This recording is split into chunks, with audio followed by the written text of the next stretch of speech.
Assalamualaikum warahmatullahi wabarakatuh. Apa kabar anak-anak solih dan solihah pagi hari ini? Alhamdulillah, luar biasa. Tetap semangat. Allahu Akbar. Anak solih dan solihah, majelis pagi kita hari ini kita akan belajar tentang kisah keteladanan Nabi Ibrahim. Silakan disimak baik-baik video majelis pagi kita hari ini. Nabi Ibrahim alaihissalam lahir di Babilonia, sekarang Irak. Ayahnya bernama Azar bin Nahur, adalah seorang pembuat patung. Kala itu, Babilonia dipimpin oleh seorang raja yang sangat zalim, yaitu Namrud bin Kan'an bin Kus. Babilonia adalah negeri yang kaya, rakyatnya hidup makmur, tetapi mereka tidak mengenal Allah Subhanahu wa Ta'ala.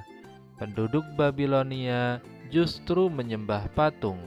Lucunya, patung-patung itu dibuat oleh mereka sendiri. Ketika remaja, ayah Ibrahim menyuruh Ibrahim untuk menjual patung-patung itu.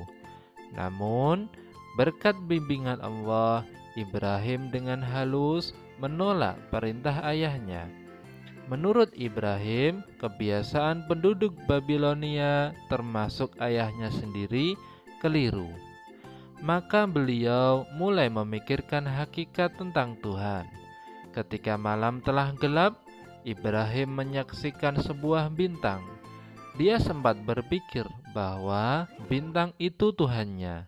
Tetapi tatkala bintang itu tenggelam, dia berkata, "Saya tidak suka kepada yang tenggelam." Kemudian tatkala dia melihat bulan terbit, dia berkata, "Inilah Tuhanku."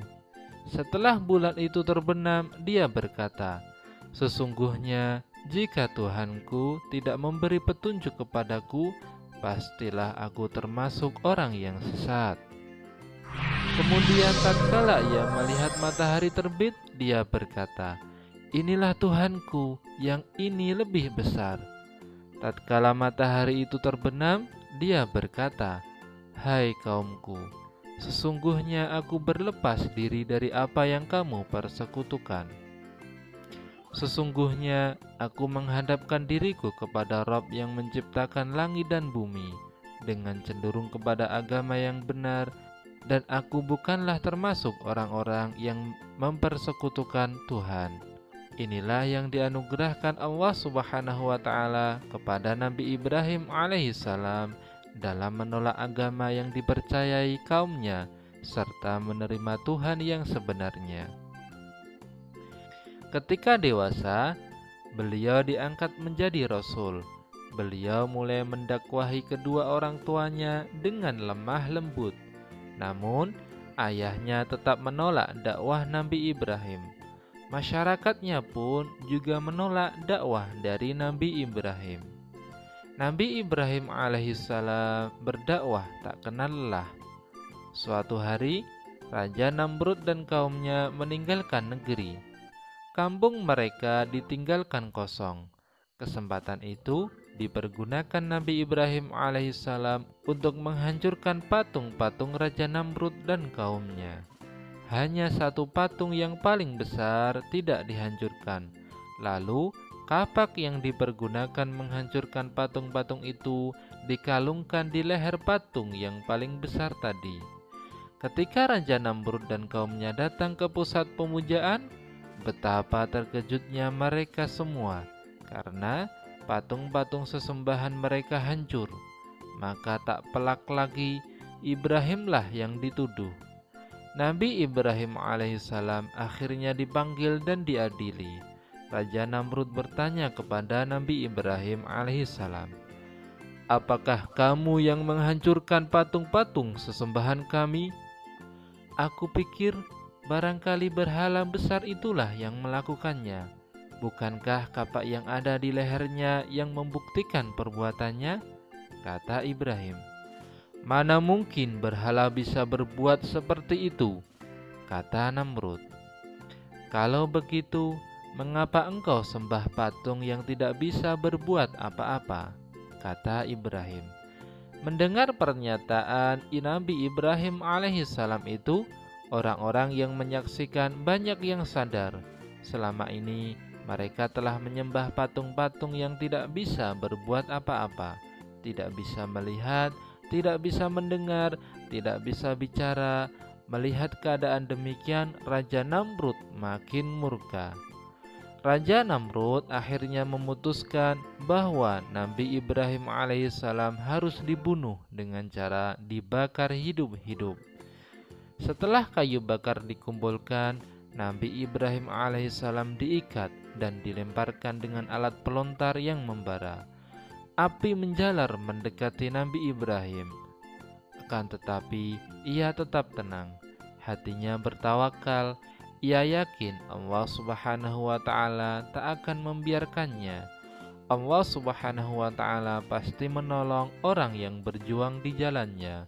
Allah perintahkan kepada api agar menjadi dingin dan tidak berpengaruh kepada Nabi Ibrahim.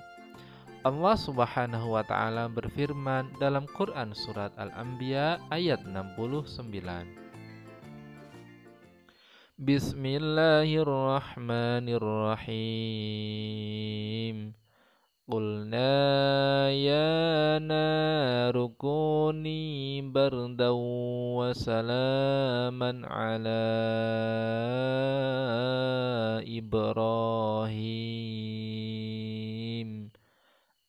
Artinya, kami berfirman, hai api, menjadi dinginlah dan menjadi keselamatanlah bagi Ibrahim. Setelah api padam, Nabi Ibrahim alaihissalam tiba-tiba berjalan keluar dari puing-puing pembakaran api dengan selamat tanpa luka sedikit pun.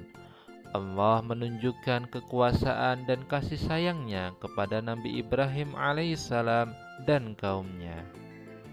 Anak-anakku yang soleh dan solehah, Nabi Ibrahim alaihissalam pada akhirnya memiliki anak bernama Ismail dan Ishak. Antara Ismail dan Ishak berbeda ibu. Ibunda Ismail bernama Hajar, sedangkan ibunda Ishak bernama Sarah. Menurut riwayat, keturunan Nabi Ishak menurunkan Nabi Musa alaihissalam dan keturunan Nabi Ismail menurunkan Nabi Muhammad sallallahu alaihi wasallam. Oleh karena itu, Nabi Ibrahim alaihissalam dikenal sebagai bapak para nabi. Anak solih dan solihah, demikianlah tadi kisah keteladanan Nabi Ibrahim. Mudah-mudahan kita bisa mengambil hikmah dari kisah tersebut dan kita jadikan pelajaran untuk mempertebal keimanan kita kepada Allah Subhanahu wa Ta'ala.